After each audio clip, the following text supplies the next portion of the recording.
उनको गुंडों ने पकड़ लिया, उनके ब्लाउज फाड़ दिए और रोती हुई मेनका गांधी वहाँ से निकली। नारा लगा, कांग्रेस वालों ने लगाया कि बेटी है सरदार की, नारा लगाया गया कि स्वर्ग से संजय बोल रहा है। सारे बूथ कांग्रेसी लूट रहे थे सत्ता के बल पर। प्रशासन आज ये चुनाव आयोग आपको दिखाई पड़ता है, उस समय नहीं पता कैसे काउंटिंग पर कब्जा किया गया। बूथ तो छोड़ दीजिए, बूथ तो कब्जा किया थी, काउंटिंग पर कब्जा हो गया। कक्कड़ साहब बड़े लंबे चौड़े आए हमारे पास और कहा कि आप लोग अभी बैठ के वोट गिनवा रहे हो, वो मेनका गांधी तो हार गई। नमस्कार, आप देख रहे हैं नो द नेशन और राम राम, मैं हूं आपकी दिव्या सिंह शर्मा। आज नो द नेशन में एक खास बातचीत करने आए हैं हमसे केशव सिंह जी, जो बीजेपी के एक बहुत ही पुराने कार्यकर्ता हैं और इतिहास के कुछ ऐसी बातें हमसे शेयर करेंगे जो आज की पीढ़ी को जानना बहुत ज़रूरी है। केशव सिंह जी, हमारे चैनल में आपका स्वागत है। बहुत बहुत धन्यवाद। हमसे बात करने के लिए बहुत बहुत धन्यवाद। हम आपसे ये जानना चाहते हैं कि पहले तो कि आप कब से जुड़े हुए हैं और उस टाइम के बीजेपी के बारे में थोड़ी सी बात बताइए। मैं सक्रिय राजनीति में 1974 से जुड़ा हूँ, जनसंघ की और जनसंघ की राजनीति से जुड़ा 1974 में। वो चुनाव पूरा मैंने देखा है और वो चुनाव जब हुआ था तो मेरी उम्र इतनी थी कि वोटर लिस्ट में मेरा नाम नहीं था। उस तब टाइम 22-21 साल की उम्र पर वोटर लिस्ट में नाम आता था, तो मेरी उम्र 21 साल नहीं हुई, 20 ही साल का मैं था, तो इसलिए नाम नहीं था। लेकिन मैंने जनसंघ के लिए काम किया और बहुत अच्छा संघर्ष यहाँ किया गया। उस समय चुनाव में इतनी कोई विशेष बात नहीं होती थी, सामान्य तरह से चुनाव हो जाता था। फिर उसके बाद 75 से देश की स्थिति बदलने लगी। जयप्रकाश नारायण जी का आंदोलन चला, भ्रष्टाचार हटाओ, और उसमें भी मैं शामिल हो गया। जनसंघ शामिल थी उसमें, मैं भी उसमें शामिल हो गया।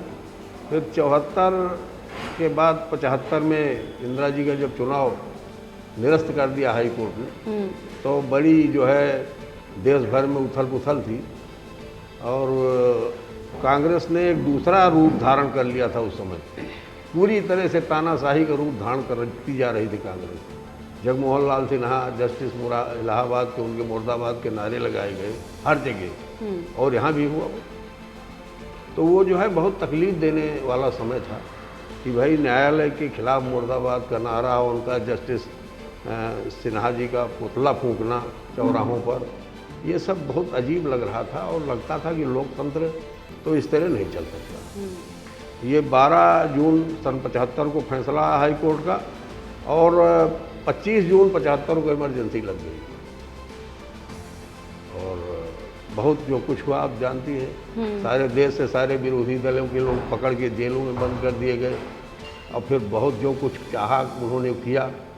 यहाँ तक कि जो कांग्रेस आजकल लोकतंत्र की बात कर रही है, तानाशाही की भी बात, तानाशाही में बात कर रही है कि तानाशाही, मोदी तानाशाह हैं और लोकतंत्र को समाप्त कर देंगे, अगला चुनाव नहीं होगा तो क्या नहीं होगा, ऐसी बड़े बड़े आरोप लगा रहे हैं।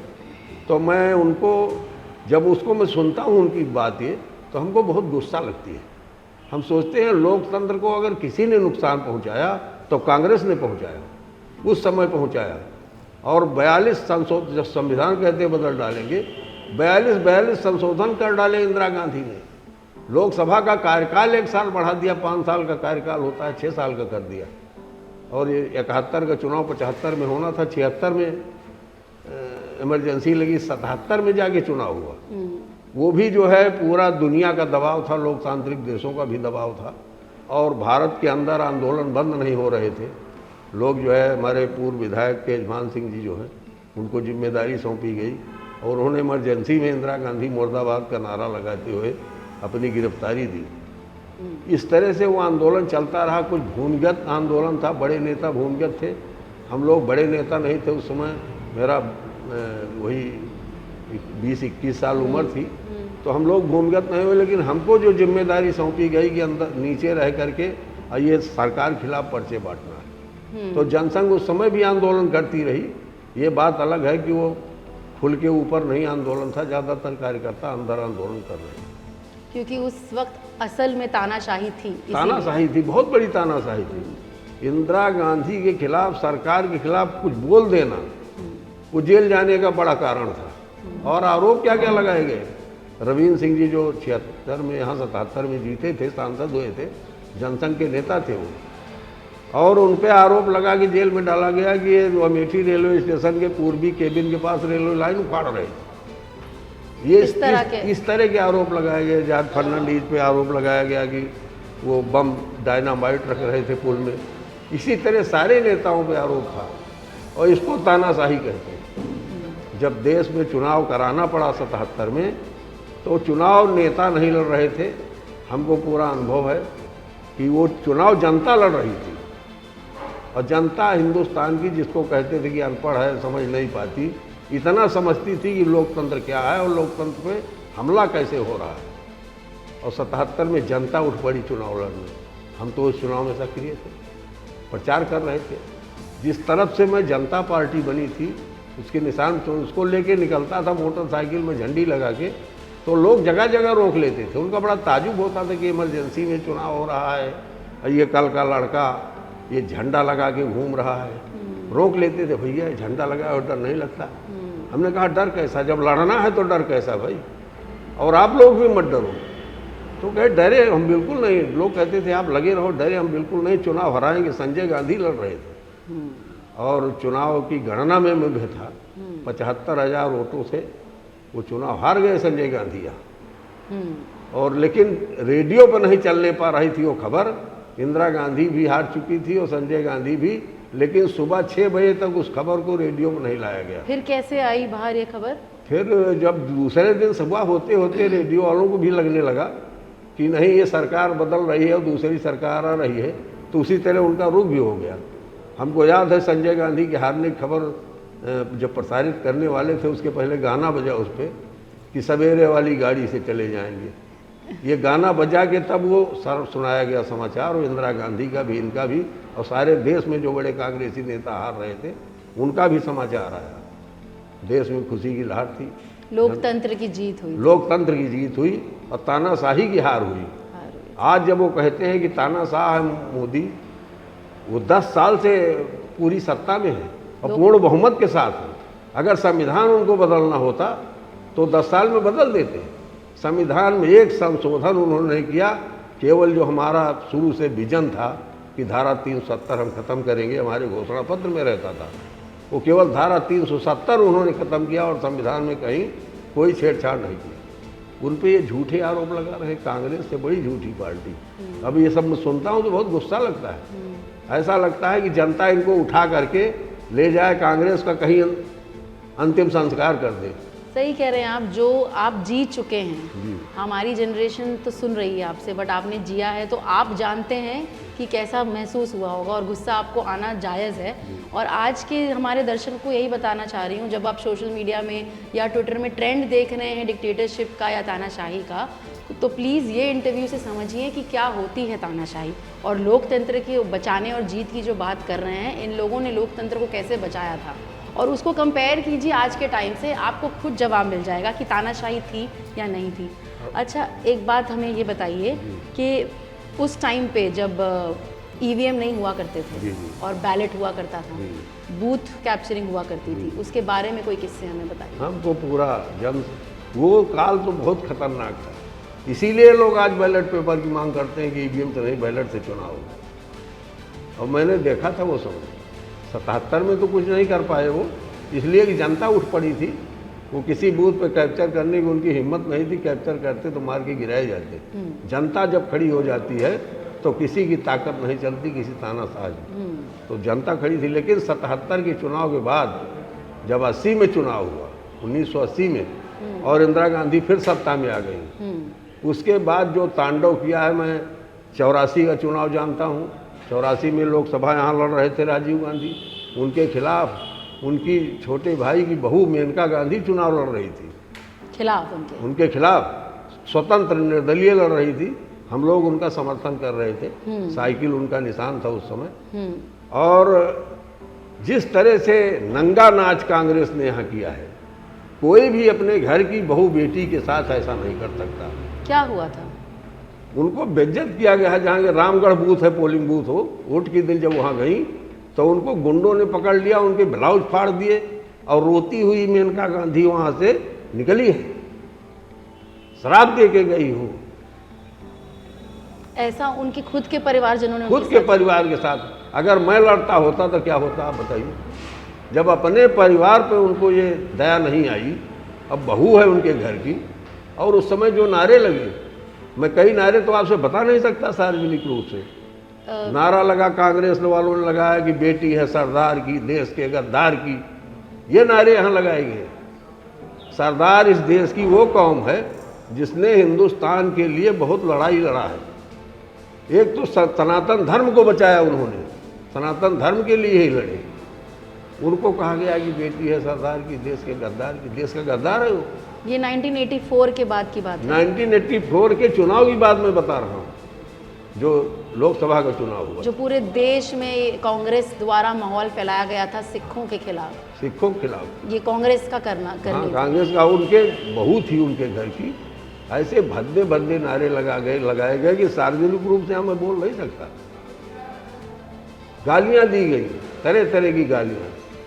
सर अगर सच्चाई के लिए एक बार अगर आप बता देंगे हमारे जनता को, क्योंकि सर इतिहास जानना ज़रूरी है आज की पीढ़ी को, सर हमें भी और जो हमारे दर्शक हैं उनको भी, अगर आप बता देंगे किस तरह के नारे थे। नारे, एक तो नारा मैंने बताया, दूसरा नारा था अकबर अहमद डम्पी उनके साथ चल रहे थे, चुनाव को लड़ा रहे थे, कांग्रेस के नेता थे वो। नारा लगाया गया कि स्वर्ग से संजय बोल रहा है, डम्पी लहंगा खोल रहा है। ये नारे लगाए गए। अब आप सोचिए कि आज भी हमको उसको याद करके इतना गुस्सा आता है, उस समय कितना आया होगा। बूथों पे जिस दिन वोट पड़ रहा था उस दिन की घटना है। सारे बूथ कांग्रेसी लूट रहे थे सत्ता के बल पे। प्रशासन, आज ये चुनाव आयोग आपको दिखाई पड़ता है, उस समय नहीं था चुनाव आयोग, था लेकिन काम नहीं करता था। हम लोग शिकायत करते थे, अरे वो जीत रहे हैं राजीव गांधी, क्यों आप लोग इसमें पड़े पछड़े। ये डीएमएसपी कहते थे, ये लोकतंत्र था। उसके बाद गणना में मैं गया, छोड़िए, मैंने जो चुनाव में भ्रष्टाचार किया, जो लूटे गए बूथ, सारे बूथ लूटे गए, लूट करके वोट डाला गया, उसको छोड़ दीजिए। गणना में हम लोग गए काउंटिंग एजेंट थे, और ये था कि चलो जो कुछ मिला है वो तो गिनवा लिया जाए। गिनवा रहे थे, मेरे साथ एक लाल प्रताप सिंह थे, मेरे मित्र थे। दोनों लोग अगल बगल 2 मेजों पे काउंटिंग एजेंट थे मेनका गांधी के। रात में 9 बजे हमको एक, यहाँ उस समय डिप्टी एसपी थे, सीओ जिसको कहते हैं, तो कक्कड़ साहब बड़े लंबे चौड़े आए हमारे पास और कहा कि आप लोग अभी बैठ के वोट गिनवा रहे हो, वो मेनका गांधी तो हार गई, वोट गिनवाने क्यों बैठे हो, जाओ खाओ पियो आराम करो। हमने कहा कि हम भाजपा के लोग हैं, हम अंतिम वोट गिनवा के तब उठते हैं, तो हम आखिरी वोट तक गिनवाएंगे। कौन चला गया उससे हमसे मतलब नहीं, हम रहेंगे। तो चले गए। हमने कहा शिकायत करें। डीएम और एडीएम थे रविन्द्रनाथ त्रिपाठी, दोनों बैठे थे। मैं गया उनके पास, हमने कहा इस तरह से आपका जो सीओ है कह रहा है कि यहाँ से भाग जाओ। तो उन्होंने कहा कि भाई ठीक है, जब सब राजीव गांधी जीत रहे तो आप लोग बैठे ही क्यों हैं, और गणना किस तरह हो रही थी, कर्मचारी गिन किस तरह रहे, 4 वोट नीचे पंजा का, 4 वोट ऊपर पंजा का, बीचे में सबका वोट, तो हमारे वोट तो गिने ही नहीं जा रहे, वो पंजा के बीच में रख दिए जाते थे सारे वोट, चाहे जिसको मिला हो, निर्दलीय हो, इनवैलिड हो, कुछ भी हो। अब मैं कहता हूँ आज भी वो रिकॉर्ड अगर कहीं सुरक्षित हो बैलेट पेपर का, खोल के देख लिया जाए कि किस तरह से गिनती हुई और किस तरह प्रशासन गिनवाता था उनके वोट। ये तानाशाही, इसको तानाशाही। जब सचमुच एजेंसीज को वो कंट्रोल करते थे, और आज जब एजेंसीज अपना काम कर रही है स्वतंत्र होकर सबूतों के आधार पर, तो आरोप लगाया जाता है कि कंट्रोल में है। आज तो ये हालत है कि कोई कंप्लेंट कर दे। पिछले 19 के चुनाव में एक कांग्रेसी ने कंप्लेंट कर दिया स्मृति जी के खिलाफ, ये जो है चुनाव संहिता, आचार संहिता लागू है, वो बांट रही हैं पुरस्कार, महिलाओं को बांट रही हैं सामान। तो वो उसका नोटिस का जवाब देने के लिए हमारे पास आया, हमने दीदी को दिखाया भी और उसका जवाब भी दिया। हमने कहा ये कब की फोटो है और कौन, दोनों हाथ, इसका भी उस दूसरी महिला का भी टोकरी के नीचे है, इनका भी, वो महिला इनको दे रही है कि उसको दे रहे हैं, ये कथा थी, उसमें प्रसाद दे रही है महिला अपने घर में जाने पे स्मृति जी को, उसका फोटो है। इस तरह से हम भी जवाब देते हैं सत्ता दल में रहते हुए भी, और वो नहीं देते थे। उनके पास सत्ता खड़ी रहती थी, शासन प्रशासन। हम लोग कांग्रेस से ही थोड़ा लड़ते थे, हम लोग पुलिस प्रशासन से लड़ते थे, जिला प्रशासन से लड़ते थे, कांग्रेस से लड़ते थे, चारों तरफ उन्हीं का मोर्चा खुला रहता था। तो 84 का चुनाव इस तरह हुआ, 85 का चुनाव विधानसभा का हुआ उसके बाद, और तेजभान सिंह यहाँ लड़ रहे थे। और आपको आश्चर्य होगा कि 75 बूथ लूट लिए गए। 75 बूथ जब लूटे गए, हम लोगों ने सबकी बूथ की रिपोर्टिंग किया कि बूथ लूटे गए, लेकिन कहीं थाने में FIR नहीं दर्ज हो रही थी। और ना प्रिजाइडिंग अफसर जो वहाँ था वो लिखने को तैयार था कि हाँ बूथ लूटे गए। फिर हम लोग आए, दादा तेजभान सिंह, सब लोगों ने थाने पर दबाव बनाया, 4-5 हज़ार कार्यकर्ता इकट्ठा हो गए। तो हमारे जनसमूह के दबाव के कारण फिर वो रिपोर्ट लिखी गई, लेकिन हुआ कुछ नहीं। फिर हम लोग वोट गिनवाने गए, वोटर लिस्ट। तो जब बूथ लूटे जा रहे थे तो उस पर बैलेट पेपर पर साइन नहीं था प्रिजाइडिंग अफसर का, ना उस पर सील लगी थी। तो हम लोगों ने उनको इनवैलिड कराना शुरू किया, सारे वोट अलग रखे गए। वो 6000 वोट इस तरह से निकले जिस पर न प्रिजाइडिंग अफसर के दस्तखत थे और न उस पर सील मोहर लगी थी कि किस विधानसभा का है, ये कहाँ से छप के आ गया है, वो अलग रखा गया। लेकिन आखिरी राउंड की गणना में तेजभान सिंह, आधा राउंड और गिनने को बाकी था, और तेजभान सिंह जी लीड कर रहे थे 5900 वोट से, 2700 वोट को गिनना बाकी था। तो जीत तो हमारी हो गई थी। फिर गणना रोक दी गई और सब अधिकारी तलब हो गए वहाँ डीएम के यहाँ, और वहाँ कांग्रेस वालों ने कहा कि हमारे सब वोट इनवैलिड कर दिए गए। तो उन्होंने वो 6000 इससे अधिक वोट थे, सबको जो है डीएम ने कहा कि इसको कांग्रेस कोर्ट में गिनो, और गिन करके हमको हरा दिया गया। हाई कोर्ट में रिट किया तेजभान सिंह ने सारे सबूतों के साथ। अब मैं हाई कोर्ट की बात बता रहा हूँ, सारे सबूतों के साथ रिट किया। और रिट में जो यहाँ उस समय प्रेक्षक थे, वो एडिशनल डिस्ट्रिक्ट जज थे यही सुल्तानपुर के, वो चुनाव में प्रेक्षक थे। उन्होंने देखा था और उन्होंने अफसोस भी व्यक्त किया था कि ऐसा प्रशासन ये कर रहा है। उसको जो है तेजभान सिंह ने डाला था कि प्रेक्षक को बुलाया जाए, उनसे बयान लिया जाए। और प्रेक्षक गए, वो भट्ट साहब थे, उन्होंने बयान दिया, साफ साफ दिया। इसके बावजूद हाई कोर्ट के जज ने रिट के आधार पर खारिज किया। उन्होंने ये तो माना, अपने निर्णय में लिखा है कि हाँ वहाँ ये गड़बड़ी हुई है और सबूत भी हैं उसके, लेकिन इस रिट में टेक्निकल गड़बड़ी है।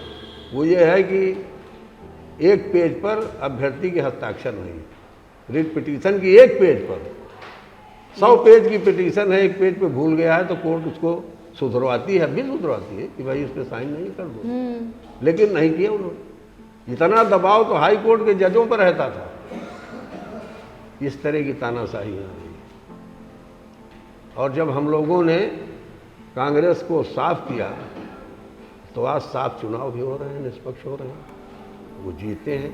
और निष्पक्ष ना होते तो 14 में दीदी हार गई होती, हम 14 में उनको जिता लेते, इनकी तरह करते। तो 14 में हारी, वो 5 साल यहाँ बनी रही, हारने के बावजूद वो इस विकास पर ध्यान देती रही, काम करती रही, तो 19 में चुनाव जीत गए।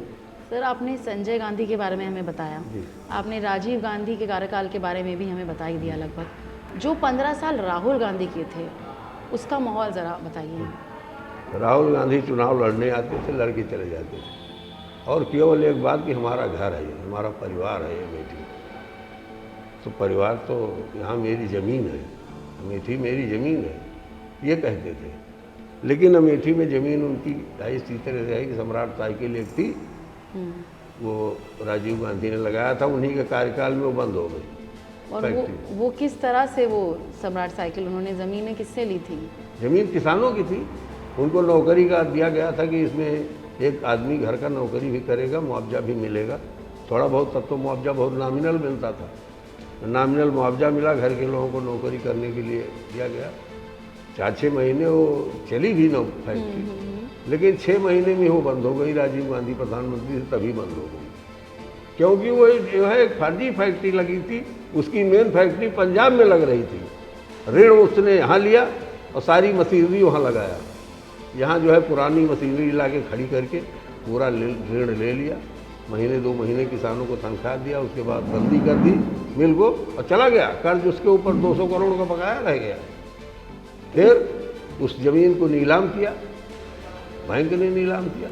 तो जानती है किसने लिया? राहुल गांधी ने लिया। उनके ट्रस्ट के नाम पर, राजीव गांधी मेमोरियल ट्रस्ट के नाम पर जमीन 20 करोड़ में नीलामी में ले ली। मतलब पहले जमीन खुद ही लिया है उन्होंने, हाँ, और फिर खुद खुद ही के नाम पे भी कर दिया है। हाँ, और इस तरह से जमीन हड़प ली गई है, हड़प ली गई। हमारा ये कहना था, उस समय भी हम लोगों ने आंदोलन किया कि भाई ये जमीन या तो किसानों को वापस कर दी जाए या तो उद्योग लगाया जाए। न उद्योग लगा न किसानों को वापस की गई। राजीव गांधी मेमोरियल ट्रस्ट के नाम जमीन चली गई और 20 करोड़ में, मात्र 20 करोड़ में, और 60 करोड़ रुपए का तो वहाँ स्क्रैप ले जाके कांग्रेस ने बेचा। तो ये कांग्रेस का खेला होता रहा। जनता इसको धीरे धीरे समझती रही। सारे उद्योग बंद पड़े थे। 15 साल राहुल गांधी ने एक भी उद्योग शुरू करवाने का प्रयास नहीं किया। एक बात बताइए, जब पहले 5 साल में लगभग पता चल ही गया होगा, 5 नहीं तो 10 साल में पता चल ही गया होगा कि कैसे हैं ये लोग, तो अमेठी की जनता ने कैसे 2014 में भी, मतलब उनको दोबारा से कैसे जिता दिया? नहीं, ये है ना कि जैसे कुछ लोग इस लालच में रहते थे कि अब की आएंगे हमको भी कुछ मिल जाएगा, और ये चुनाव में यहाँ होता था लेन देन का काम। अच्छा। पैसा बांट के लोगों के, उनके गांव-गांव जो एजेंट बैठे थे उनको पैसा दे जाते थे। तो उन लोगों ने भी लूटना शुरू कर दिया कि पैसा वो ले लेते थे, देते किसी को नहीं थे। धीरे धीरे जनता में भी आक्रोश फैलने लगा कि भाई पहले तो आते थे तो कुछ ना कुछ मिल जाता था, अब नहीं दे रहे हैं। तीसरी बात कि वो किसी से मिलते नहीं थे। आए ऐसे ऐसे करते हुए गाड़ी, खुली गाड़ी में पूरा पार, न किसी से मिलना न किसी से बात करना।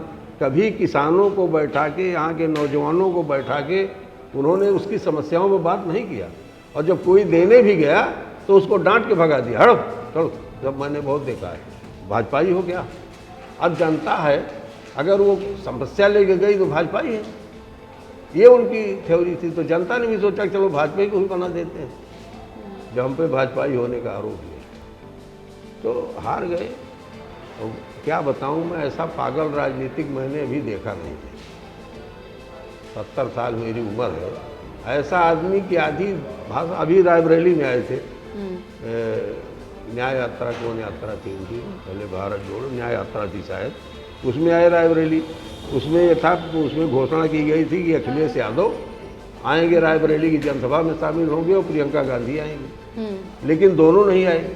तो एक शिवप्रताप यादव है, इंडिया न्यूज चैनल का वो संवाददाता है, उसने पूछ लिया कि वो प्रियंका गांधी और अखिलेश यादव क्यों नहीं आए?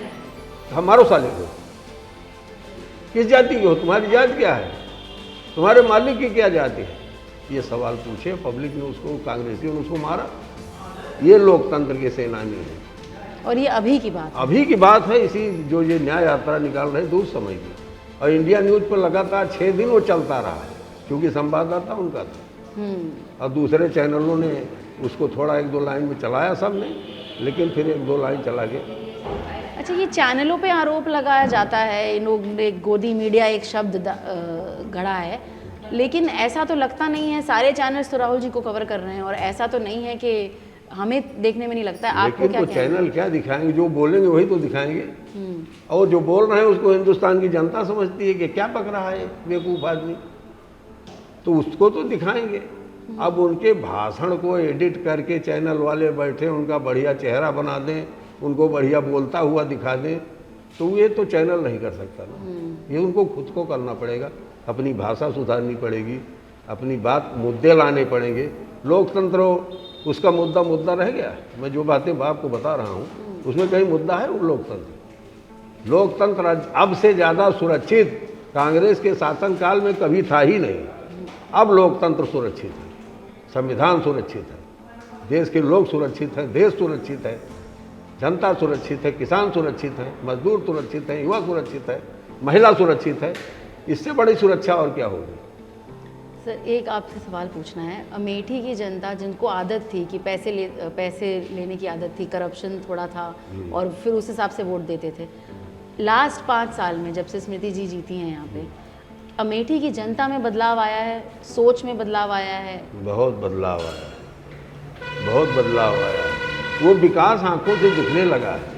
अभी जो है त्रिसुंडी में इंडस्ट्रियल एरिया है, वहाँ एशिया का सबसे बड़ा ब्रोवेज प्लांट लगाया उन्होंने, बॉटलिंग प्लांट लगाया है, और उसमें 10,000 लोग नौकरी कर रहे हैं। वो बाहर चिल्लाते हैं नौकरी नहीं दिया, नौकरी नहीं दिया। नौकरी बहुत दिया है। नौकरी दो चीज़ें हैं, एक नौकरी, एक रोजगार। रोजगार दूसरी चीज़ है और नौकरी दूसरी चीज़ है। रोजगार बहुत है, कोई भी बेरोजगार नहीं है। गांव में न तो किसान बेरोजगार है और न उसका जो काम करता है खेती में खेतीहर बेरोजगार है, मजदूर, वो सब बड़ा। अब खेती के लिए श्रमिक ढूंढिए तो कम मिलने लगे। वो और दूसरे कामों में, एक गांव हमारे बगल गांव है एक, वहाँ पासियों की जाति है, वो पहले खेती में काम करते थे, किससे श्रमिक थे, लेकिन वो लोग जो है आजकल जो बिल्डिंगें बन रही हैं उसमें जाल बांधने का काम सीखा है, पूरा गांव बांध रहा है। अब कोई वो हरिजन का गांव है, कोई घर ऐसा नहीं जिसमें 2 मोटरसाइकिलें न खड़ी हो, बड़े बड़े एंड्रॉयड फ़ोन न हो। तो सर आपने बता दिया कि रोज़गार भी यहाँ पे मिल रहा है। हाँ। सर एक जाते जाते एक आखिरी सवाल, आज की जो जनता है जिन्होंने वो टाइम नहीं देखा है और जो फर्स्ट टाइम वोटर्स हैं, उनसे आप क्या कुछ शब्दों में कहना चाहेंगे कि क्या सोच कर वोट दें? मैं नई पीढ़ी जो अब बड़ी हुई है, वोट देने लायक हुई, वोटर लिस्ट में नाम आया, उनको बताना चाहती हूँ कि आज के 40 साल 50 साल पहले की राजनीति आपने देखा नहीं है, लेकिन सुनिए, पढ़िए, किताबें मौजूद हैं कि क्या क्या किया है कांग्रेस ने, कौन कौन से दुष्कर्म इस देश में किए हैं, उसको पढ़िए, पढ़ के जानकारी रखिए, सजग होइए और सजग होकर के काम करिए। हम लोगों ने तो कुछ नहीं पढ़ा था, 74 में भाजपा की घोषणाएं देख करके उसकी राजनीति का ढंग देख के शामिल हो गए। आप तो पढ़ के देख लीजिए ना, किताबें हैं बड़ी बड़ी छपी हैं कि क्या क्या हुआ इस देश में, आपातकाल में क्या हुआ, आपातकाल के बाद चुनाव में क्या हुआ, और कैसे कैसे चुनाव में बूथ लूटे गए, कैसे काउंटिंग पर कब्जा किया गया। बूथ तो छोड़ दीजिए, बूथ तो कब्जा किया ठीक, काउंटिंग पर कब्जा हो गया, काउंटिंग दूसरे तरह की हुई। अदालतों में उनके जज बैठाए जाने लगे, वो जिसको चाहते थे वो जज बन जाता था और जो चाहता था वो जजमेंट करता था। तो ये सब चीज़ें देश के लोकतंत्र के लिए नुकसानदायक हैं। मैं नई पीढ़ी से यही कहना चाहूँगा कि भाई उठो, जागो, जानकारी करो, पढ़ो और देश को मजबूत बनाने के लिए काम करो, किसी नेता को मजबूत बनाने के लिए काम मत करो। बहुत खूब कहा सर आपने। तो यही मैं कहना चाहूँगी मेरी जनता से भी कि जैसे इन्होंने कहा कि पढ़ें और देखें कि क्या है, आजकल तो सोशल मीडिया पे सब मौजूद है, लेकिन इसका भी ध्यान रखिएगा कि सोशल मीडिया पे हर तरह के लोग हैं, तो आप अपनी जांच करें कि क्या सच है क्या झूठ है। किसी भी चीज़ पे बिलीव करने के पहले आप ज़रूर ये देखिए। इतिहास के ये पन्ने पलटने के लिए हमारे साथ बहुत बहुत धन्यवाद। हमारी चैनल में हमारे व्यूअर्स से बात करने के लिए केशव जी बहुत बहुत धन्यवाद। बहुत हमारा चैनल आपका आभारी रहेगा। ठीक है, आप इतनी बड़ी जानकारी फैला रही हैं, देश में फैलेगी है तो लोगों को जानकारी तो होगी कि इसके पहले क्या क्या होता रहा। मैं आपको धन्यवाद देता हूँ इसके लिए, ये बहुत बड़ी जागरूकता का कार्यक्रम। Thank you so much for watching. That's me, Divya Singh Sharma, signing off with Keshav ji on Know the Nation.